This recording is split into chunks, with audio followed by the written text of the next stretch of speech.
One of the appeals to me for picking up an Evercade console was not just the focus on retro games from 80s and 90s consoles that I hadn't already played before, it was also that new retro-styled indie games were getting full physical releases onto Evercade cartridges. Romeow and Julicat is one of 8 games making up the second collection from Megacat Studios, and it was released in 2020 for the Mega Drive. The Megacat cartridge overall is mostly puzzle game based, and this game is one of the more straightforward and easy to pick up and play titles out of what's on offer. The story to the game is that Romeow is in love with Julicat, and the best way he can prove that to her is by playing his instruments and singing his songs. You can help him to do that by placing as many puzzle pieces onto the board as you can. The more pieces you put down, the higher up Romeow goes, and the closer he and his tunes of love get to reaching Julicat. As you play through the main game mode, you're challenged with putting down a certain amount of pieces to complete a level and have Romeow reach his beloved. The game is a bit Tetris-esque, as you have different shaped blocks to put down, and you can create full lines to help clear out the board. Either vertical or horizontal lines will do the job to make those lines disappear. One important thing to note down though is that you can't rotate the pieces around to help put them in your desired location, you've just got to take them as they come. Pieces are served up to you in groups of 3, sometimes each piece will be different to each other, sometimes you'll get them all the same. As your board starts to fill up, it can be useful to assess which 3 piece types you have and figure out which is the best one to put down first. Do you prioritise the larger pieces, or do you favour putting a smaller one down so you can clear a line or two and then that will free up more space on the board in general? There's some strategy here to get into if you're going to reach the goal. Now bear in mind that when you're progressing through the level, the goal is to put down say 200 pieces, not to clear 200 lines.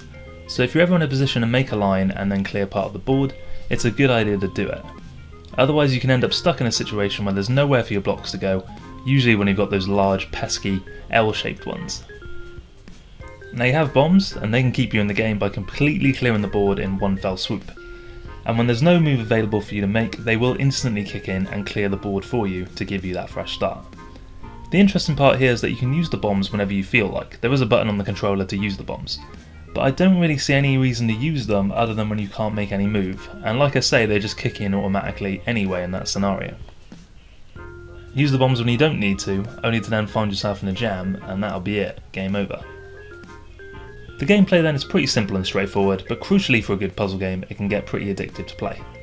The levels are easy enough to clear at first, but the amount of pieces required to put down to complete a level does start to ramp up a lot, and they can take a good while to get through.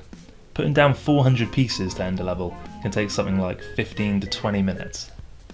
Sometimes it feels like a lot for one sitting, but happily the save state features of the Evercade console come into their calling here, which means you're free to save midway through and pick up where you left off when you're next up for some more. In any event, save states or not, I think I would have preferred more levels with smaller objectives, or even some more variation on the gameplay in general. The graphics are all nice and colourful though, the levels change appearance throughout to keep things fresh, and I don't have any complaints on the visual front.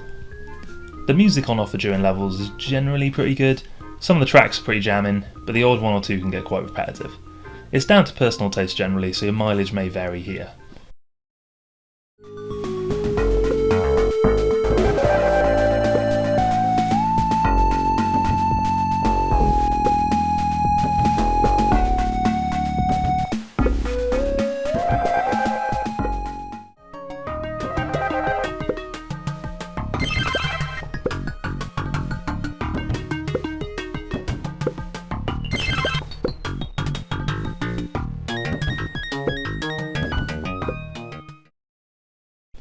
The sounds aren't essential to playing this game by any means though, it's definitely one that you can enjoy while listening to whatever music you like on Spotify, what have you, while you just play the puzzle game itself. When it comes to the controls to this game, they're so straightforward I can't see how anyone could have any issue with them. You're likely to use little else on the X button and the D-pad. Now there isn't really any story to Romeow outside of that main premise of trying to get Romeow to meet Julicat. During the levels you do get some new pieces that are introduced to the lineup, but there's no kind of reason given as to why. Some more variation in level types, aside from just putting down say 250 or 400 pieces would have been nice, along with a little bit of story motivation to go along with it. I get it's a puzzle game, so I'm not asking for chapter and verse in terms of story, but just a little bit extra would have been a nice touch. Like I say, there's a premise here behind the puzzler, but there's little else to flesh it all out. Multiplayer's here, there's a 2-player mode included in the game, and there are 2 different modes to choose from. There's Versus or Versus Time. In Versus you just go head to head without any bombs or lives, and the puzzler who gets the highest score from putting down the most pieces is the winner. The other option, versus time, that places a timer on the board for you to make a move before it runs out. Whoever has placed less pieces than their opponent has the timer on them, and that pretty much forces them to make some hasty moves to get ahead.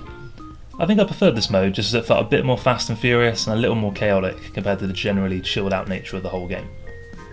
And chilled out is basically where I'd settle on reviewing this game. It's nothing that will blow you away, and Romeow isn't without its issues, but it's a nice relaxing puzzler to play, and it does have an addictive quality to it. With that in mind, I'm going to settle on awarding it a 7 out of 10 score. It's one of several enjoyable puzzle games that make up this Evercade cartridge. So thanks for joining me for this review of this cute little game from Megacat Studios. Let me know in the comments below what you think of this game, or this cartridge overall, and if you've liked this review then it'd be great if you could leave me a quick thumbs up, and subscribe for some more Evercade reviews to come in the future.